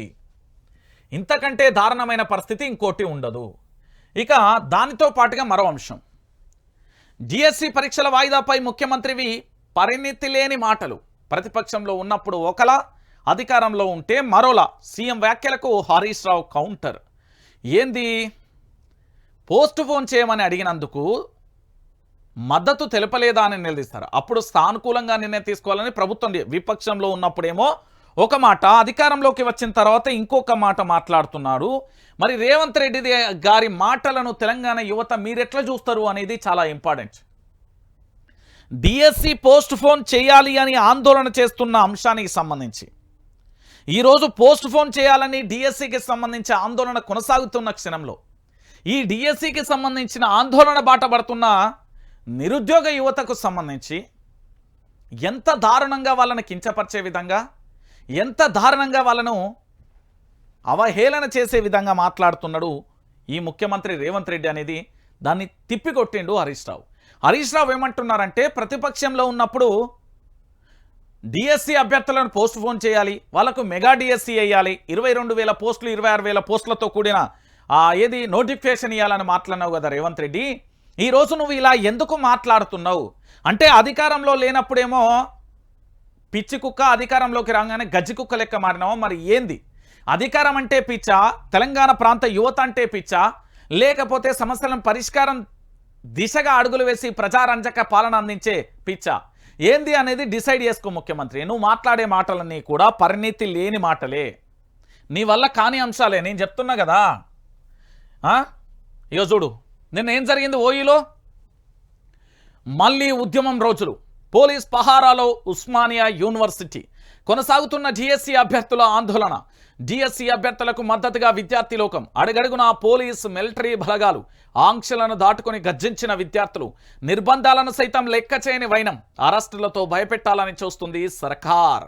ప్రభుత్వ తీరుపై మండిపడ్డ డిఎస్సి అభ్యర్థులు. సీఎం రేవంత్ దిష్టిబొమ్మ దహనం. విద్యార్థుల దెబ్బకు పెదవిప్పిన కోదండరాం రెడ్డి. నిరుద్యోగుల సమస్యలపై టీజీపీఎస్సీ చైర్మన్తో మాట్లాడతా. ఓయూలో జిఎస్సి అభ్యర్థుల రూపంలో అర్ధరాత్రి రాసుకున్న నిప్పు చైతన్య జ్వాలగా మారుతుంది. విద్యార్థులను ఏకం చేస్తుంది. తమ విజ్ఞప్తులను పెడచెవిన పెట్టిన సర్కార్ మెడలు వంచే అందుకు అన్ని విద్యార్థి సంఘాలు ఏకతాటిపైకి వస్తున్నాయి. ఎవరి పరిధిలో వారు డిఎస్సి పరీక్షలు వాయిదాకు ఉద్యమం ఇస్తున్నారు. ఈ పరిణామాలు సర్కార్ను కలవరానికి గురి చేస్తున్నాయి. అణిచివేసే లక్ష్యంగా రాజ్యం తన ప్రణాళికను సిద్ధం చేసుకుంటున్నట్లుగా పోలీస్ మిలిటరీ బలగాలకు దించింది. ఇక ప్రభుత్వం ఎక్కడికక్కడ విద్యార్థులను అదుపులోకి తీసుకుంటూ వారి గొంతుకను నొక్కే ప్రయత్నం చేస్తుంది. ఉస్మానియా యూనివర్సిటీలో నేటి పరీక్ష పరిస్థితులు నాటి ఉద్యమ రోజులను గుర్తు చేస్తున్నాయి. మొత్తం పోలీస్ పహారాలో నడుస్తుంది యూనివర్సిటీ. 100 ఏళ్ల యూనివర్సిటీ చరిత్ర. ఉస్మానియా యూనివర్సిటీ గురించి మాట్లాడాలి అంటే ఒకటే పదం. ఈ రాష్ట్రానికి పెద్ద దిక్కుగా యూనివర్సిటీలు, అది ఉస్మానియా యూనివర్సిటీ కావచ్చు, కాకతీయ యూనివర్సిటీ కావచ్చు, శాతవాహన యూనివర్సిటీ కావచ్చు, గాంధీ యూనివర్సిటీ కావచ్చు. యూనివర్సిటీ ఏదైనా అందులో ఉండే విద్యార్థులు మాత్రం చాలా చైతన్యవంతులు. వాళ్ళు ఒక్కొక్కరు కూడా ఒక్కొక్క నిప్పు కణిక అని చెప్పడంలో ఎలాంటి డౌట్ లేదు. చదువుకొని అద్భుతమైన మేధా సంపత్తి ఉన్న వారికి అందులో అడ్మిషన్స్ వస్తాయి. వారి భవిష్యత్తును తాకట్టు పెట్టి తెలంగాణ కోసం అహర్నిశలు పోరాటం చేస్తే ఎందరెందరో ఉద్యమ ధీరులను, యోధులను, వీరులను చూసిన గడ్డాది. అలాంటి ఉస్మానియా యూనివర్సిటీ ఈరోజు మరొక్కసారి ఉద్యమ రోజులను గుర్తు చేసింది. పారామిలిటరీ బలగాలు, పోలీస్ బలగాలు ఒకవైపు, డిఎస్సి అభ్యర్థులు ఎక్కడ కనబడ్డా కుక్కల లెక్క, గొర్రెల లెక్క, బర్రెల లెక్క గుంజుకొని పోయి అంగట్లో అమ్ముతున్న పశువుల సంతలా గుంజుకొని వెళ్ళి వారి వ్యాన్లలో వేస్తున్న పరిస్థితి మనం చూసాం. ఇది ఎవరవునన్నా కాదన్నా నిజం. ఎందుకు అంటే తెలంగాణ ప్రాంత బిడ్డలారా, మీరు ఆలోచించాల్సిన విషయం ఏంది అంటే, మీ దగ్గరికి రావాల్సిన విషయం ఏంది అంటే, ఇది ప్రజాపాలన కాదు, ప్రజారంజకమైన పాలన కాదు, ప్రజా వ్యతిరేకమైన పాలన, అప్రకటిత ఎమర్జెన్సీ పాలన అని చెప్పడంలో ఎలాంటి డౌటు లేదు. ఇక నిస్సందేహం కూడా ఎక్కడా లేదు. వీళ్ళు డిఎస్సి కోసం ఎందుకు పోరాటం చేస్తున్నారు? పోస్ట్ పోన్ చేయమను, పూర్తి స్థాయిలో వేకెన్సీ ఉన్న వాటన్నింటితో కూడిన నోటిఫికేషన్ ఇవ్వమని ఆందోళన వ్యక్తం చేస్తున్నారు నా తెలంగాణ యువత. అభ్యర్థులందరి మీద పారామిలిటరీ బలగాలతోని, పోలీసు వ్యవస్థతోని వెళ్తూ ఉంటే చాలా బాధ అనిపించింది నాకు. ఇదేం పాలనరా నాయన అనుకున్నా నేను. ఇదెక్కడి అన్యాయం రా బాబు అనుకున్నా. ఇట్లా జరిగితే తెలంగాణలో పరిస్థితి ఏంది అంటూ కూడా ఆలోచించాల్సిన పరిస్థితి కనుక. ఏ తల్లి కన్న బిడ్డలో వారి భవిష్యత్తును, వాళ్ళ తల్లిదండ్రులలో కలలను, వాళ్ళు కోరుకున్న కలలను నిజం చేయడానికి ఎన్నెన్నో వదులుకొని ఇంకా కూడా పూర్తి స్థాయిలో పుస్తకాల పురుగులా మారి ఆ ఉద్యోగాన్ని సాధించి తన ఊరికి, తన గ్రామానికి, తన గూడానికి, తన పల్లెకు, తన యొక్క తండకు వెళ్ళడానికి సిద్ధపడ్డ నిరుద్యోగికి ఈరోజు ఎదురుచూపే అయిపోతుంది. ఎండాకాలంలో ఎండామావిలు చూసి నీళ్ళు అనుకునే విధంగా మారిపోతుంది వాళ్ళ భవిష్యత్తు. వాళ్ళ ఆశల మీద నీళ్లు జల్లుడు కాదు, నిప్పులు జల్లుతున్నారు. ఒక్కొక్కరు కూడా మండే అగ్నికణంలా ఉజ్వవిస్తే ఈ ప్రభుత్వం కూలిపోవాల్సిన పరిస్థితి కూడా ఏర్పడుతుంది. ఈ పోరాటం ప్రజా పోరాటం. నాడు చెప్పిన మేధావులందరికీ చెప్తా ఉన్నా, ఈరోజు ప్రజా పోరాటం మొదలైంది, యువత పోరాటం మొదలైంది. వారి ఎజెండా వాళ్ళ హక్కులను కాపాడుకోవడం కోసమే. ఈరోజు వాళ్ళు ఆందోళన కూడా గట్లనే ఉన్నది. ఇక దాంతోపాటుగా నిన్న ఢిల్లీలో కేటీఆర్ ప్రెస్ మీట్ పెట్టాను. రాజ్యాంగాన్ని అవమానిస్తున్న రాహుల్, పార్టీ ఫిరాయింపులపై రాష్ట్రానికో మాట, 6 గ్యారంటీల పేరుతో తెలంగాణలో అధికారం, 7 నెలలలో ఒక్క హామీని అమలు చేయలేకపోయారు. రాజ్యాంగ ప్రతిత్తుతో రాహుల్ ఫోజులు కొడుతున్నారు. జాతీయ మీడియాతో కేటీఆర్ ఏమన్నారంటే, ఇక్కడ పూర్తి స్థాయిలో ఏం జరిగింది అనేది మీరు అందరూ కూడా ఆలోచించాలి. ఏమని చెప్పిండు? పార్లమెంట్ సమావేశాలు జరుగుతూ ఉంటే రాజ్యాంగం బుక్ తీసుకొని వచ్చిండు. రాజ్యాంగం అని చెప్తే ఆ ఎదురుగున్న భారతీయ జనతా పార్టీ లీడర్ సాప్ ఏమన్నాడంటే, అసలు రాజ్యాంగంలో ఎన్ని పేజీలు ఉంటాయో చెప్పంటే చల్లబడ్డాడు. ఒకటి. రెండోది, రాజ్యాంగాన్ని చేతిలో పట్టిన రాహుల్ గాంధీ తెలంగాణలో రాజ్యాంగానికి తూట్లు పడుతుంటే ఏం చేస్తున్నాడు? నువ్వు కుడి చేతిలో పెట్టిన రాజ్యాంగాన్ని ఇక్కడ పూర్తి స్థాయిలో హేళన చేస్తున్నారు కదా ఫిరాయింపుల పేరుతోని. ఆ రాజ్యాంగం మీద ప్రమాణం చేసే కదా మీరు 6 గ్యారంటీలు అమలు చేస్తా అన్నది. 100 రోజులే అన్నారు రాహుల్ గాంధీజీ. 100 రోజులే అని చెప్పిళ్ళు. మరి ఇన్ని రోజులు అయిపోయినా కూడా ఇంకా ఏం చేస్తున్నట్టు ఒకసారి మీరే ఆలోచించాలి. ఇక మరో అంశం, మంత్రి గారు అలిగిన వేళ. ఇది చాలా పెద్ద టాపిక్ అండి. ఎందుకు అంటే మీరు ఇక్కడనే మాత్రమే చూస్తున్నారు, కానీ ఇది కాదు. దీని వెనుక ఏందంటే నిప్పు రాజేసే అంశాలు ఉంటాయి. బల్కంపేట ఎల్లమ్మ కళ్యాణంలో ప్రోటోకాల్ పాటించలేదని ఆగ్రహం, అమ్మవారిపై అలగలేదంటూ తర్వాత మంత్రి వివరణ. ఏర్పాట్లు సరిగ్గా లేవన్నందునే మా బాధ, చక్కదిద్దే వరకు బయటే కూర్చున్నామన్న పొన్నం. ఇది ఇక్కడ అంశం. నేను ఇక్కడ మాట్లాడాలి ఒక్క నిమిషం, మీకు వాస్తవం తెలవాలి కదా. ఇగో ఇక్కడ చూడుర్రి. పొన్నంకొండ మంత్రుల మధ్య ప్రోటోకాల్ ఫైర్. బల్కంపేట ఎల్లమ్మ కళ్యాణోత్సవంలో ఘటన. మంత్రి పొన్నంను పట్టించుకునే ఆలయ అధికారులు. అలకబూనిన ఇన్ఛార్జి మంత్రి, నగర మేయర్ అసహనంతో గుడి బయటే కూర్చొని నిరసన. విషం బయటకు పొక్కడంతో సర్దుకున్న మంత్రి. తాను అలగలేదని మీడియాకు తెలిపిన పొన్నం. మహిళలు వెళ్లే సమయంలో తోపులాట జరిగిందని వివరణ. తోపులాట వెనక కుట్రకోణ ఉందన్న మంత్రి కొండా సురేఖ. దర్యాప్తు చేసి నివేదిక ఇవ్వాలని పోలీసులకు ఆదేశం. ఇది బల్కంపేట అమ్మవారికి సంబంధించి అసలు విషయం ఏం జరిగింది అనేది చాలామందికి కూడా తెలియని విషయం అన్నట్టు. ఇక్కడ పూర్తి స్థాయిలో కూడా నిన్న ఏం జరిగింది, ఎట్లెట్లున్నది, ఆడ పరిస్థితి లేనిది, ఈ బల్కంపేట ఎల్లమ్మ దగ్గర తల్లి దగ్గర జరిగిన విషయాన్ని అన్నింటినీ కూడా మీరందరూ కూడా చూడాలి. ఇక్కడ ఏం జరుగుతుంది అంటే పూర్తి స్థాయిలో కూడా వీళ్ళు అనుకున్నంత ఈజీగా లేదండి బల్కంపేట కాడ. ఇక చూడు ఇక్కడ ఏం జరిగింది. పొన్నం వర్సెస్ కొండా సురేఖ, మంత్రుల మధ్య ప్రోటోకాల్ ఫైట్. బల్కంపేట ఎల్లమ్మ మహోత్సవంలో ఘటన. ఇక మంత్రి పొన్నంను పట్టించుకొని ఆలయ అధికారులు అలకబూనిన ఇన్ఛార్జి మంత్రి నగర మేయర్ అసహనంతో గుడి బయటే కూర్చొని నిరసన. విషయం బయటికి పొక్కడంతో సర్దుకున్న మంత్రి తాను అలగలేదని మీడియాకు తెలిపిన పొన్నం. మహిళలు వెళ్లే సమయంలో తోపులాట జరిగిందని వివరణ. తోపులాట వెనుక కుట్రకోణ ఉందన్న మంత్రి కొండా సురేఖ. దర్యాప్తు వేసి నివేదిక ఇవ్వాలని పోలీసులకు ఆదేశం. అంగరంగ వైభవంగా బల్కంపేట ఎల్లమ్మ కళ్యాణ మహోత్సవం అంటూ కూడా చూడొచ్చు. సో మొత్తానికి ప్రోటోకాల్ విషయంలో మంత్రి పొన్నం మంత్రి కొండా సురేఖ మధ్య రగడ నెలకొంది. పట్టు వస్త్రాలు సమర్పించడానికి వచ్చిన మంత్రి పొన్నం ప్రభాకర్ దంపతులను ఆలయ అధికారులు ఎవరూ పట్టించుకోలేదు. దీంతో పొన్నం తీవ్ర అసహనానికి లోలయ్యారు. ఈ ప్రోటోకాల్ వివాదంతో మంత్రి పొన్నం ప్రభాకర్ దంపతులు మేయర్ గద్వాల విజయలక్ష్మి అలకబోనారు. అసహనంతో ఆలయ బయటే కూర్చొని ఒకంత నిరసన తెలిపినట్లే చేశారు. ఈ క్రమంలో గుడి బయట తోపులాట కూడా జరిగింది. దీంతో మేయర్కు గాయాలు కూడా అయ్యాయి. కనీసం ప్రోటోకాల్ ప్రకటించడానికి మీకు వచ్చిన ప్రోటోకాల్ ఇబ్బంది ఏంటి అని ఆలయ అధికారులను ప్రశ్నించారు. చివరికి అధికారులు రంగంలోకి దిగే 1-2 సార్లు నచ్చజెప్పడంతో మంత్రి మేయర్ అలకవీడారు. అనంతరం కళ్యాణ మహోత్సవంలో పొన్నం విజయలక్ష్మి పాల్గొన్నారు. అయితే ఆలయ అధికారులపై పొన్నం ప్రభాకర్ ఫైర్ అయ్యాడు. ఎందుకు అంటే తోపులాటతో ఇబ్బంది పడ్డారని కొద్దిసేపు ఆగి అధికారులతో తోపులాట జరుగుతుంటే ఏం చేస్తున్నారని ప్రశ్నించారు. అమ్మవార్లకు సంబంధించి భక్తులకు ఎందుకు అలుగుతాం? మహిళా రిపోర్టర్కు ఎదురైన చేదు అనుభవాన్ని ఇక చూడరు ఇక్కడ మహిళా రిపోర్టర్కి ఎదురైన చేదు అనుభవానికి క్షమాపణ చెప్తున్నాం. ఇలాంటి సంఘటనలు పునరావృతం కాకుండా చూస్తామంటూ పొన్నం చెప్పుకొచ్చారు. మా ప్రభుత్వంలో మాపై ఎందుకు అలకబూంటామంటూ కూడా చెప్తున్న. తోపులాట వల్ల మహిళలు ఇబ్బంది పడుతున్నారంటూ కూడా చెప్పారు. కానీ దీనికి కథ సీన్ రివర్స్ అయింది.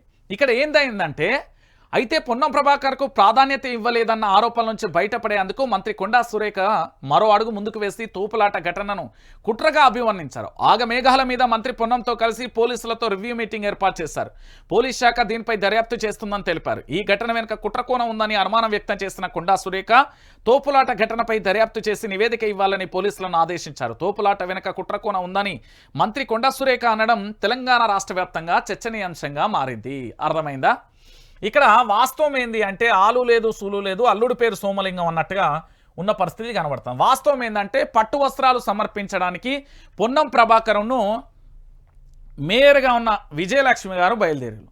ఆ సమయంలో కొండ సురేఖ గారు పట్టు వస్త్రాలు ఇద్దామని వచ్చారు. సో మొత్తానికి ఇద్దరి మంత్రుల మధ్య జరిగిన ఫైటు అమ్మవారికి కాసింత కన్నీళ్ళని తెప్పించింది. అరే వీళ్ళేంద్రపై నా భక్తులు చాలామంది కష్టాలతో వస్తూ ఉంటే వీళ్ళేంది అధికారంతో వచ్చి నన్ను ఇబ్బంది పెడతా ఉన్నారు, వాళ్ళు మా భక్తులను ఇబ్బంది పెడుతున్నారని పాపం బల్కంపేట ఎల్లమ్మ తల్లి కూడా కన్నీళ్లు పెట్టుకున్నదట. నాకు చాలా బాధ అయింది. ఎందుకంటే భక్తులు ఎన్నో కోరికలతోని, ఎన్నో కష్టాలతోని, ఎన్నో వేదన, మానసికమైన అనేక సమస్యలతోని వచ్చి వాళ్ళ సమస్యలు చెప్పుకుందామంటే ఈ మంత్రులలో లేనిది బల్కంపేట ఎల్లమ్మ దగ్గర అనేది పంచాయతీ. సో ఇది ప్రోటోకాల్ రగడ. ఈ ప్రోటోకాల్ రగడ ఏంటంటే ఇద్దరు మంత్రులకు జరిగింది. ఇటు ఇద్దరు మంత్రులకు సంబంధించి కరీంనగర్ మంత్రి, వరంగల్కు మంత్రి మధ్య జరిగిన పంచాయతీకి ఇక్కడ హైదరాబాద్కు సంబంధించిన మేయర్ పెద్దపీట వేసిళ్ళు. సో మేయర్ ఎవరు పక్కన ఉంటే వాళ్ళకే అంటూ ఆడ కొండా సురేఖ వచ్చినప్పుడు వాళ్ళు వెళ్ళిపోవడం, వీళ్ళని పట్టించుకోకపోవడం. సో దీంతో ఆగ్రహాన్ని వ్యక్తం చేసిన తర్వాత ఫైనల్గా ఇక గానీర్తి ఇక జరిగింది అనే కాడికి అయిపోయిందట. ఇక దాంతో పాటుగా మరో అంశం, బడి కోసం ఊరంతా ఏకమైంది. చెయ్యి కలుపుతూ ఐక్యంగా ముందడుగు. సొంతూరు బడిని చక్కదిద్దుకునే పనిలా కాస్యంపల్లి వాసులు. ఇంగ్లీష్ మీడియం మౌలిక సదుపాయాల కల్పనే లక్ష్యం. విరాళాలు సేకరిస్తున్న గ్రామస్తులు. నిజంగా చెప్పాలంటే ఒకనాడు బల్ల కింద చెట్ల కింద కూర్చొని చదువుకున్నప్పుడు లేదా పూర్తి స్థాయిలో పాఠశాల ఆవరణలో సరైన వసతులు లేకున్నప్పుడు కూడా అద్భుతమైన చదువును అందించిలు గురువులు. ఈనాడు కూడా అదే పరిస్థితి ఉంది. కానీ ఇక్కడ జరిగే విషయం ఏంటంటే ఈరోజు నాటి గురువులకు రాజకీయాలతో సంబంధం, నేటి గురువులకు రాజకీయాలే పరమావధిగా మారిపోయిన పరిస్థితి కనబడుతుంది. చాలా వరకు ఎక్కడ చూసినా కూడా ఇదే తంతు కొనసాగుతుంది అనేది చాలామంది విద్యార్థులు నాకు చెప్తున్న పరిస్థితి కనబడుతుంది. ఊరి బాగు కోసం కాదు, భవిష్యత్తు తరాల కోసం పనిచేసుకోండి అనేది నేను చెప్తా ఉన్నా. ఈరోజు ప్రతి ఊళ్ళో ఉన్న బడిని ఒక గుడిలా భావిస్తే ఆ గ్రామం ఖచ్చితంగా అక్కడి యువత గంజాయికి దూరం ఉంటుంది, అక్కడి యువత చెడు వ్యసనాలకు దూరం ఉంటుంది, అక్కడి యువత బంగారు బాటకు వేస్తుంది. ఆ గ్రామానికి పూర్తి స్థాయిలో కూడా ఒక పెద్దన్న పాత్ర పోషించి ఆ యువతంతా బయటికి వెళ్ళి గొప్ప స్థాయిలో ఉద్యోగాలు చేస్తే ఖచ్చితంగా కూడా పూర్తి స్థాయిలో ఆ గ్రామం అనేది అభివృద్ధి అనేది శరవేగంగా జరుగుతుంది. ఊరు ఏకం కానంత వరకు ఎవ్వరూ ఏమీ చేయలేని పరిస్థితి కనబడుతుంది.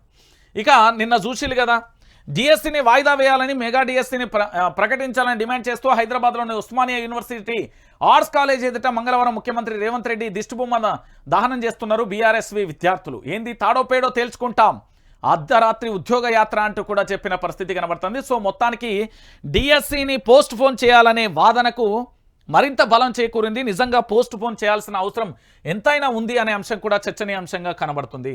దాంతోపాటు ఇంకొక అంశం నిన్న ఏది అంటే ఖమ్మం పోడు రైతు ఆత్మహత్యయత్నం, పోలీసుల వేధింపులు భరించలేక రైతు భూమికి అడ్డదారిలో కానిస్టేబుల్ పాస్బుక్, సీఐ వత్తాస్ 15 ఏళ్లుగా సాగు చేసుకుంటున్న భూమి దక్కనిందని మనస్తత్వం, ప్రాణాపాయ స్థితిలో ప్రసాద్. ఖమ్మం జిల్లా ఆలీనగర్లో ఘటన. ఇక వానాకాలం వచ్చిందంటే గిట్ల పంచాయతీలు షురు అయితే అక్కడ వీళ్ళ కమ్యూనిటీ ఆ కమ్యూనిటీ అనే కేసులు ఒకటైతే తన్నులాటలు ఘర్షణలు, వాతావరణం ఏ స్థాయికి వెళ్తుందో కూడా మీకు తెలుసు. సో పూర్తి స్థాయిలో కూడా ఇక్కడ పోడు రైతు ఆత్మహత్యానికి సంబంధించి అనేది చాలా బాధాకరం. రైతులు మంచిగా ఉంటేనే, ఎద్దేయడం అని వ్యవసాయం ఉంటేనే మంచిది. ఎద్దేడిచింది అనుకో పూర్తి రైతులు ఆత్మహత్య చేసుకుంటున్నారు అంటే ఇక్కడ ప్రభుత్వం ఎంత నీచంగా ఉందో కూడా మనకు అర్థమైపోతుంది. అది మనం అర్థం చేసుకోవాల్సిన విషయం. ఇంకేముంటుంది ఇక హైలైట్ విషయం ఏంటి అంటే ఖజానాకు కిక్కు.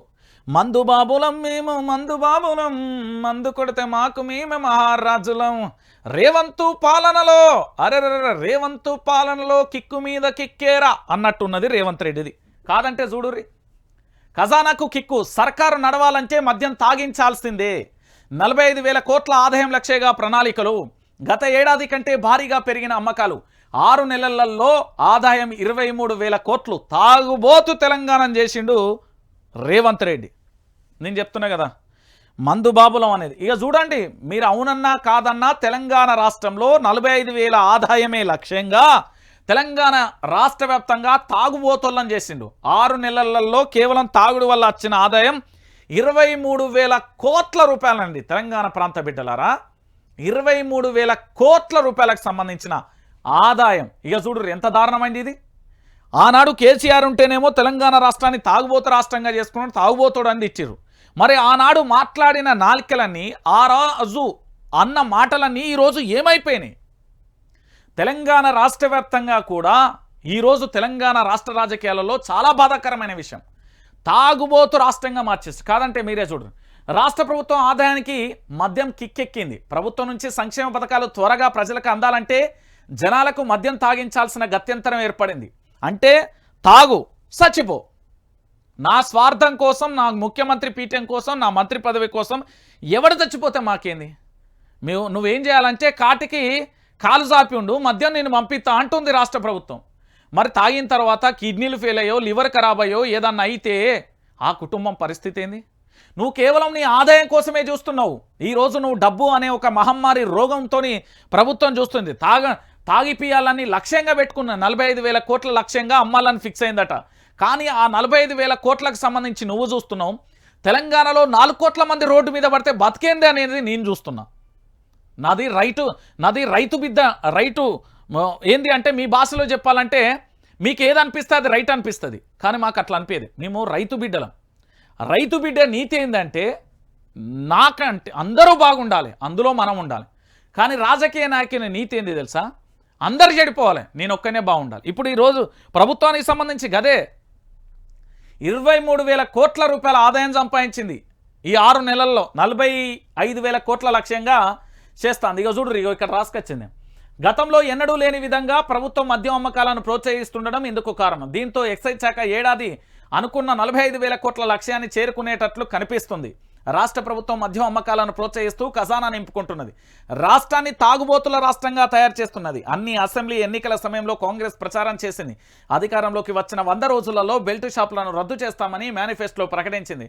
రాష్ట్రంలో 60,000 పైగా కూడా బెల్ట్ షాపులు ఉన్నాయని, వాటిని తొలగిస్తామని పిసిసి చీఫ్ అధ్యక్షుడుగా రేవంత్ రెడ్డి చెప్పుకొచ్చారు. కానీ అధికారంలోకి వచ్చిన 7 నెలల తర్వాత అంత లేదు. 60,000 బెల్ట్ షాపులు ఉన్నాయి, వాటన్నింటినీ తొలగిస్తా అని చెప్పిన ముఖ్యమంత్రి గారు ఈరోజు తాగుడే లక్ష్యం. తాగాలిరా మీరు, తాగాలిరా, తెలంగాణ అంతా ఆగమైపోవాలి. రేవంత్ రెడ్డి ఒక్కడే బాగుండాలి, చల్లగా ఉండాలి, ఆయన కుటుంబం ఆయనే, మిగతా వాళ్ళందరూ ఆగమైపోవాలి. సింగరేణి కార్మిక సంఘాలపై హుక్కుపాదం. కేంద్రం వ్యూహరచన, రాష్ట్రం ఆచరణ. వేలం వ్యతిరేక ఆందోళనకు అణచివేసే వ్యూహం. ఉద్యమ ప్రభావం దేశవ్యాప్తంగా పాకకుండా చర్యలు. సింగరేణి కార్మిక సమైక్యను బూచీగా చూపే ప్రయత్నం. రమాకాంత్ అక్రమ అరెస్టు అందులో భాగమేమనని విమర్శ.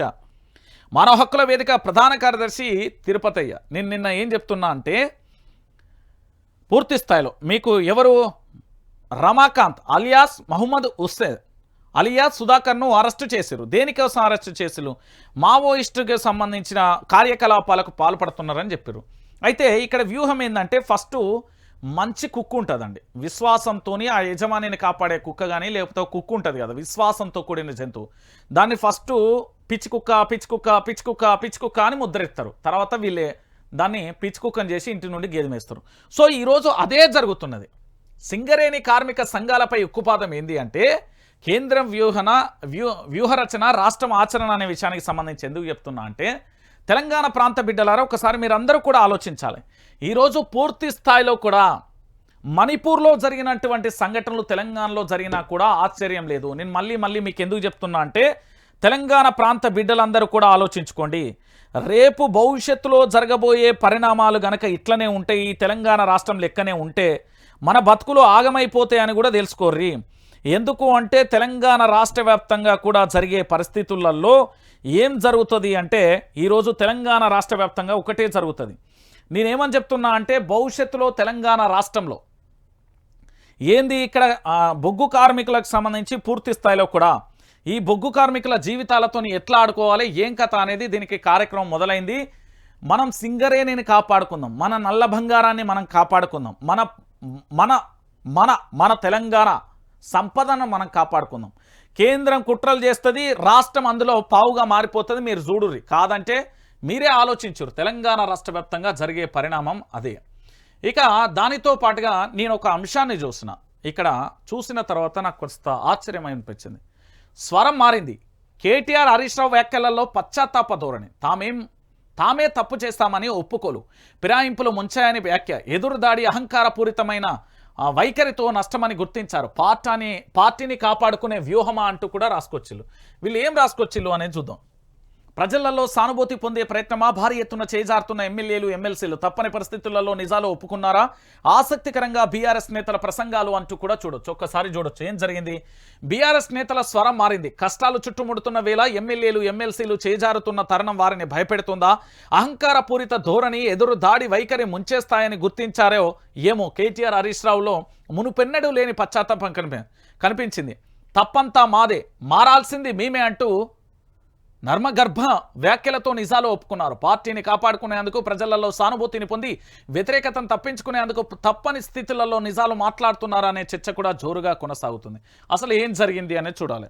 ఎందుకంటే ఇక్కడ జరిగిన విషయాన్ని మనం చాలా క్లారిటీగా కూడా చూడాలి. ఒకసారి చూడండి ఏంది అంటే ఇగో గులాబీ ముఖ్య నేతలు కేటీఆర్ హరీష్ రావుల స్వరంలో మార్పు వచ్చింది. ఇప్పటి వరకు ఎదురు దాడి చేస్తూ అహంకారపూరితంగా వ్యవహరించిన ఈ ద్వయం ప్రజా వ్యతిరేకతతో దిగిరాక తప్పలేదు. తప్పంతా మేమే చేశాం, మేమే మారాలి అంటూ తప్పును ఒప్పుకున్నారు. బీఆర్ఎస్ అధికారం కోల్పోయిన దగ్గర నుంచి ఫిరాయింపులు మొదలై ముందు వరకు గులాబీ నేతల అహంకారపూరిత తలబిసురుతోని వ్యూహించారు. వరుసగా ప్రజా తీర్పుకు వ్యతిరేక కీలక వ్యాఖ్యలు చేస్తూ వచ్చారు.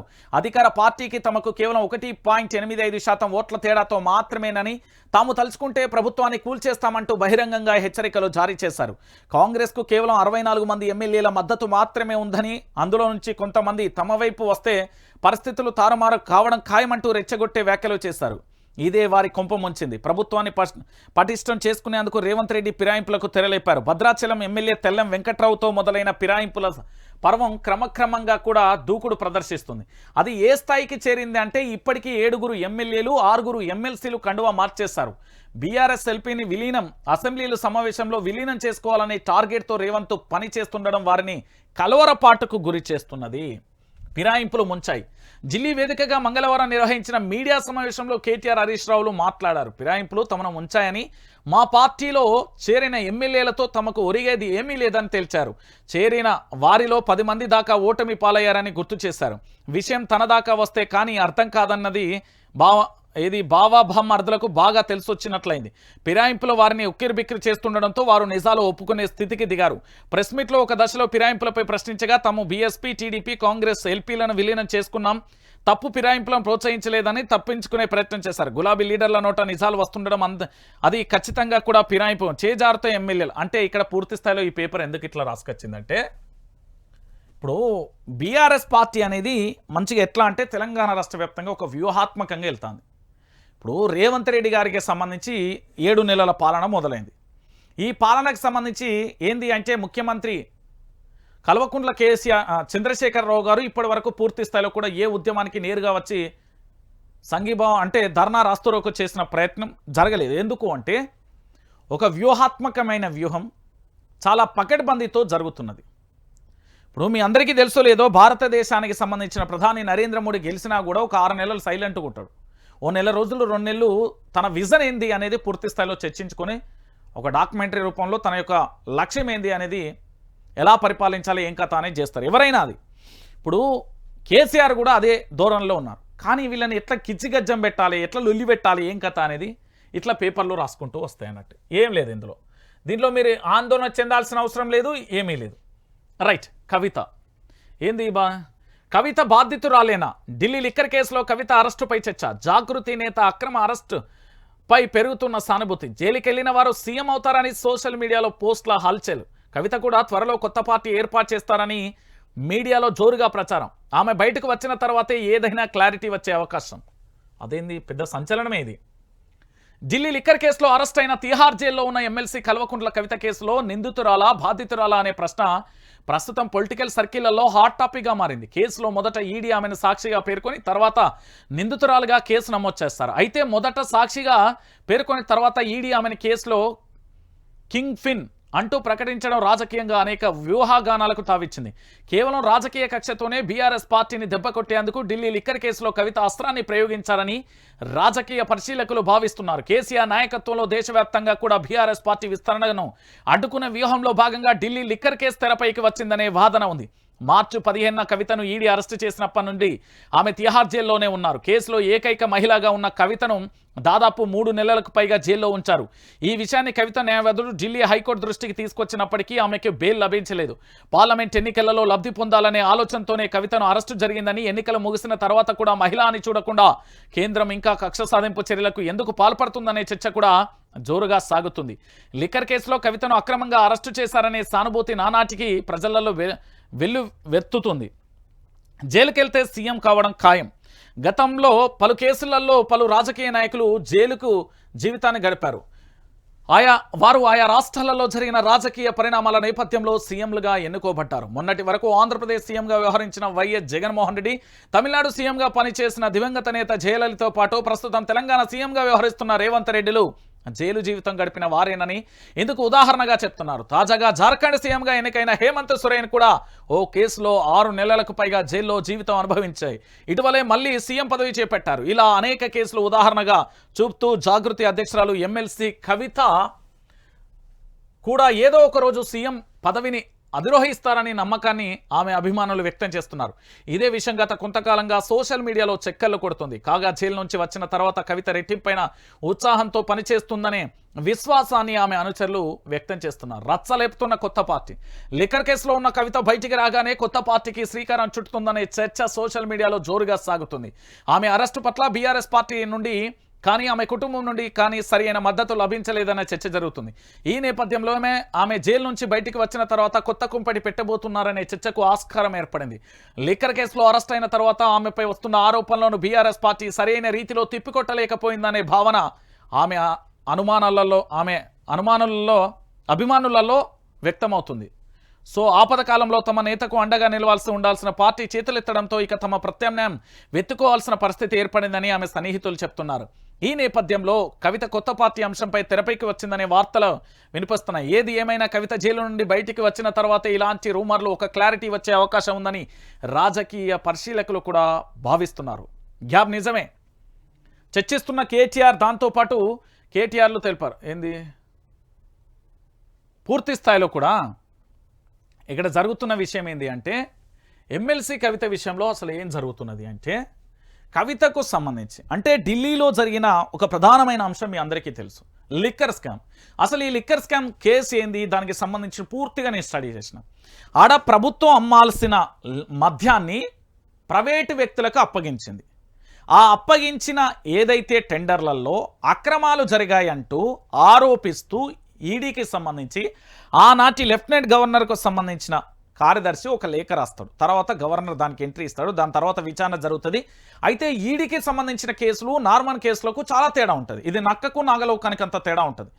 ఈడీ కేసు ఒక్కసారి మన మీద నమోదైతే ఈడీ మనం నిజాయితీపరులమైన, నిబద్ధతతో కూడిన వ్యక్తిమైన, నిజాయితీవంతులమైనా కూడా ఆ కేసు విచారణకు సంబంధించి పూర్తి స్థాయిలో ఆ కేసు ఏదైతే ఉందో ఆ కేసు విచారణ తేలాల్సిన అవసరం ఉంటుంది. అంతవరకు వాళ్ళు కస్టడీలోనే ఉంటారు. ఇది ఈడీకి ఉన్న ఒక ప్రత్యేకమైన చట్టం. ఇది నేను చెప్పింది కాదు, సుప్రీంకోర్టు చెప్పింది. సో పూర్తి స్థాయిలో ఇక్కడ మీరు అందరూ కూడా చూడొచ్చు. నిజమే, ఇప్పుడు వైఎస్ జగన్మోహన్ రెడ్డి జైలుకు వెళ్ళొచ్చి సీఎం అయిండు. దాని తర్వాత తమిళనాడుకు సంబంధించి జయలలితది అదే పరిస్థితి. ఆ తర్వాత ఇంకా చెప్పాలంటే మొన్నటి వరకు రేవంత్ రెడ్డిది అదే పరిస్థితి. మళ్ళీ చంద్రబాబు కూడా జైలుకు వెళ్ళి సీఎం అయ్యి వచ్చిండు. కల్వకుంట్ల చంద్రశేఖరరావు కూడా ఉద్యమ సమయంలో అనేక సార్లు జైలుకు వెళ్ళి సీఎం అయిన వ్యక్తులే. సో కొంతమంది కొన్ని రకాల ఆరోపణలకు సంబంధించి కొందరు ఉద్యమాన్ని ప్రస్థానమైన మొత్తానికి మూలం మాత్రం శ్రీకృష్ణ జన్మాష్టమి.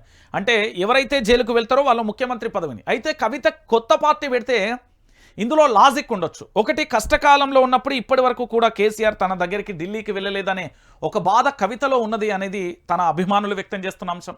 ఇంకొక విషయం, పార్టీ పూర్తిగా మద్దతుగా ఉన్నదా అంటే ఆ రోజు అరెస్ట్ అయినప్పటి నుండి దాదాపుగా ఇన్ని నెలలు గడుస్తున్నా. మార్చి 15వ తారీఖు, మార్చి పోయింది, ఏప్రిల్ పోయింది, జూన్ పోయింది, జూలై పోతుంది, 4 నెలలు ఇంత దగ్గరకు వస్తూ ఉన్నా కూడా ఇంకా ఎందుకు పట్టించుకోవట్లేదు అనేది వాళ్ళ అభిమానులలో తారాస్థాయికి వెళ్ళిన పరిస్థితి కనబడుతుంది. సో ఇలాంటి పరిస్థితులలో కవిత ఎజెండా మాత్రం ఖచ్చితంగా ఉండబోతుంది.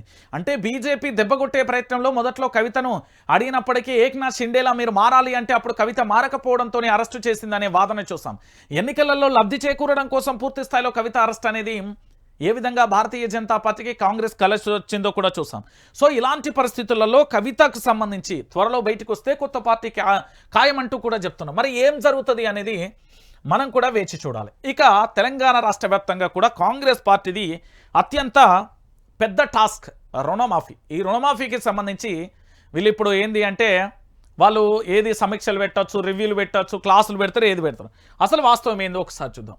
2 రోజులలో రుణమాఫీ గైడ్లైన్స్ 31,000 కోట్లకు పైగా నిధులు అవసరం. సాగు భూమికి మాత్రమే రైతు భరోసా. ఎన్ని ఎకరాలకు ఇవ్వాలనేది డిసైడ్ కాలేదు. అందుకే ప్రజాభిప్రాయ సేకరణ చేపట్టాం. నేడు ఖమ్మం నుంచే రైతు సమావేశాలు. ఆషాఢం తర్వాత మంత్రివర్గ విస్తరణకు ఛాన్స్. మొన్న జరగాల్సిన ఉన్న కొన్ని కారణాల వల్ల బ్రేకులు. 5 లక్షల ఎకరాలకు పైగా వ్యవసాయేతర భూములకు రైతు బంధు. సో ఫలితంగా 1,000 కోట్ల ప్రజాధనం దుర్వినియోగం అవుతుంది అనేది ఆగస్టు కల్లా. జీవో 59తో 1,000 కోట్ల విలువైన భూములను కొలగొట్టారు. శాస్త్రీయంగా మార్కెట్ విలువ పెంపు. త్వరలో ధరణి పెండింగ్ అప్లికేషన్లు పరిష్కరిస్తాం. కొత్త ఆర్ఆర్ఓ చట్టాన్ని తీసుకొస్తాం. అందులో అప్పీలు చేసే ఛాన్స్ అంటూ కూడా చూసిన పరిస్థితి. సో పూర్తి స్థాయిలో వీళ్ళు ఏంది అంటే పార్టీకి సంబంధించి 64 సీట్లు ఇచ్చిలు. ప్రజాప్రభుత్వం ఏర్పాటు ప్రమాణ స్వీకారానికి సంబంధించి జరిగింది, అంత అయిపోయింది. డిసెంబర్ 9వ తారీఖున వీళ్ళు రుణమాఫీ చేస్తా అని చెప్పి ఆ రుణమాఫీకి సంబంధించి ఎట్లా పోయింది, ఏం కథ, ఆ రుణమాఫీ విషయంలో జరుగుతున్న వాస్తవం ఏంది, రుణమాఫీ కోసం ప్రభుత్వం గైడ్లైన్స్ తీసుకురాబోతుంది. ఆ గైడ్లైన్స్లలో నేను మళ్ళీ చెప్తా ఉన్నా, ఐటీ 4 చక్రాల బండి ప్రభుత్వ భూమి సాగు చేస్తేనే కంచెలో లేకపోతే ఉత్తగున్నా కూడా ఇయ్యరు అనే కోణంలో జరుగుతున్నది. సో మొత్తానికి కత్తెర మాత్రం పక్క. చాలా చోట్ల కత్తెర జరుగుతుంది, చాలామందికి కూడా రాకుండా పోతుంది. ఇక ఇది చాలా బాధాకరమైన విషయం. నేను ఎన్నో సందర్భాలలో కూడా చెప్పిన, యువతకు అద్భుతమైన గ్రామాలలో ప్రభుత్వ స్కూళ్ళను ఈరోజు కనుక మనం పట్టించుకోకపోతే, మన గ్రామంలో ఉన్న హనుమాన్ గుడి కానీ, మన గ్రామంలో ఉన్న కానీ రామాలయం గుడి కానీ, మన గ్రామంలో ఉన్న శివాలయం కానీ, గణపతి ఏ దేవుళ్ళు ఉన్నా దేవాలయాన్ని ఎంత అద్భుతంగా సుందరీకరించి ఎంత అద్భుతంగా మనం అలంకరించి పూజలు చేస్తామో మన గ్రామాలలో ఉన్న పాఠశాలలను కూడా ఆ విధంగానే చెయ్యాలి. ప్రతి ఇంటి నుంచి 500 1000 చందాలు వేసుకుని ఆ గ్రామానికి సంబంధించిన బడిని ఆధునీకరణ చేసి వాళ్ళకి కావాల్సిన పుస్తకాలను, వాళ్ళకి కావాల్సిన ఎక్విప్మెంట్ను అందించగలిగితే అద్భుతంగా ఉంటుంది. లేకపోతే ఎట్లుంటుందో ఇప్పుడు మీకు ఉదాహరణలతో సహా చూపడం. త్రిపురలో స్టూడెంట్లకు HIV 47 మంది మృతి, ఏకంగా 828 మందికి పాజిటివ్. 220 స్కూళ్ళల్లో HIV ఏంది అనేది మీకు క్వశ్చన్ క్లారిటీ ఇస్తా. 24 కాలేజీలలో బాధితుల గుర్తింపు. డ్రగ్స్ ఇంజెక్షన్తో ఒకరి నుంచి మరొకరి ప్రతిరోజు 5-6 కేసులు అంటూ కూడా చెప్పిన పరిస్థితి కనబడుతుంది. ఏం జరిగిందంటే త్రిపురలో HIV కేసులు ఆందోళన రీతిలో పెరుగుతున్నాయి. ముఖ్యంగా స్కూలు కాలేజీలలో చదువుకుంటున్న యువత HIV బాధితులుగా తేలుతుండడంపై రాష్ట్ర వ్యాప్తంగా ఆందోళన వ్యక్తమవుతుంది. రాష్ట్ర నలుమూలల రోజుకు 5 నుంచి 7 HIV కేసులు నమోదవుతున్నాయని వైద్య నిపుణులు చెప్పారు. ఇటీవల ఏకంగా 47 మందికి ఎయిడ్స్తో చనిపోయారు.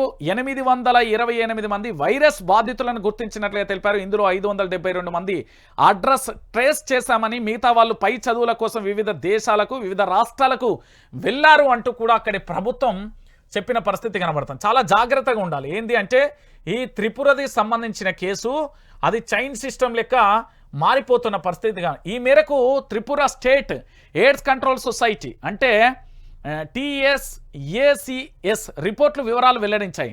డ్రగ్స్ వాడకం వల్లనే రాష్ట్రంలో డ్రగ్స్ వాడకం పెరిగిపోతుండడంతో ఉపద్రవానికి ప్రధాన కారణమని అధికారులు చెప్తున్నారు. డ్రగ్స్ వినియోగించేందుకు వాడే సిరెంజీలతో హెచ్ఐవికి ఒకరి నుంచి ఒకరికి వ్యాపిస్తుందని చెప్పారు. ఇటీవల Tripura journalist union web media forum TSACS ఏర్పాటు చేసిన మీడియా వర్కింగ్ షాప్లో హెచ్ఐవి కేసుల వ్యాప్తిపై చర్చ జరిగింది. రాష్ట్రంలో 220 స్కూళ్లు 24 కాలేజీలలో హెచ్ఐవి బాధిత విద్యార్థులను గుర్తించినట్లుగా అధికారులు తెలిపారు. రాష్ట్ర వ్యాప్తంగా 164 హెల్త్ కేర్ హబ్బులతో anti retro virus therapy ART కోసం నమోదు చేసుకుంటున్న వారి గణాంకాలు ఆందోళనకరంగా పెరుగుతున్నాయని చెప్పారు. 2024 మే నాటికి 8729 మంది హెచ్ఐవి బాధితులు ఉన్నారని వివరించారు. హెచ్ఐవి బారిన పడుతున్న విద్యార్థులలో చాలా వరకు కూడా డ్రగ్స్ బాధితులే అంటూ కూడా చెప్పిన పరిస్థితి. నేను చెప్పలే, ఈరోజు మన ఊళ్ళల్లోకి గంజాయి వచ్చిందని బాధపడుతూ కొంతమంది ఏంది అంటే ఆందోళన మాత్రమే వ్యక్తం చేస్తున్నారు. రేపు ఇలాంటి జరగరాని సంఘటనలు కనుక జరిగితే తెలంగాణ పరిస్థితి ఏంది అనేది కూడా ఆలోచించాలి. హెచ్ఐవి కేసులు అనేది త్రిపురల డ్రగ్ వెనుక అంటే ఒక ఇంజెక్షన్ తీసుకొచ్చుకొని వాళ్ళంతటా వాళ్ళు వేసుకున్న తర్వాత అదే ఇంజెక్షన్ను ఇంకొకరు వాడను ఒకరితో అంటే ఎట్లనైనా పచ్చబొట్టు వల్ల కావచ్చు, అంటే మీరు వేసుకునే టాటూల వల్ల కావచ్చు, సిరెంజీ వల్ల కావచ్చు, లేదా RMP డాక్టర్లు లేకపోతే మన వైద్యకు సంబంధించి ఎవరైనా చేస్తే వాడిన ఇంజెక్షన్ ఇంకొకరికి ఇవ్వడం ద్వారా కావచ్చు, ఇలా జరగడం వల్ల వ్యాప్తి ఘోరంగా పెరిగిపోతుందని అక్కడ త్రిపుర గవర్నమెంట్కి సంబంధించి ఆందోళన వ్యక్తం చేసింది. ఎందుకంటే పూర్తి స్థాయిలో కూడా మీ అందరికీ తెలిసిన విషయమే, హెచ్ఐవి కేసులు అనేది అత్యంత దారుణంగా కూడా పెరిగిపోతున్న పరిస్థితి కనబడుతుంది. ఏమీ చేయలేక కాదు, అక్కడ వాళ్ళు ఎంత చేసినా కూడా త్రిపురలో హెచ్ఐవి కేసులు అనేది దారుణంగా పెరుగుతున్నాయి. కేవలం డ్రగ్స్ వినియోగమే.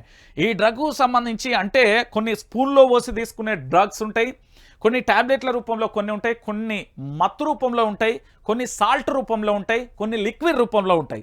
వాళ్ళు తీసుకునే దానిని బట్టి పూర్తి స్థాయిలో కూడా ఓవరాల్గా కూడా తెలంగాణ రాష్ట్ర వ్యాప్తంగా కూడా ఒకసారి ఎందుకంటే అన్ని రాష్ట్రాలకు సంబంధించి వాళ్ళు పై చదువుల కోసం ఇతర రాష్ట్రాలకు కూడా వచ్చిల్లట, ఇతర దేశాలకు కూడా వెళ్ళిన పరిస్థితి కనబడుతుందట. సో చాలా జాగ్రత్తగా కూడా కీలక నిర్ణయం తీసుకోవాల్సిన బాధ్యత ఏర్పడుతుంది. ఇంకొకటి ఏంటంటే నిరుద్యోగులు నన్ను నిన్నట్టుండి కూడా అడుగుతున్న పరిస్థితి, ఒక అంశం తెర మీదకి వచ్చింది.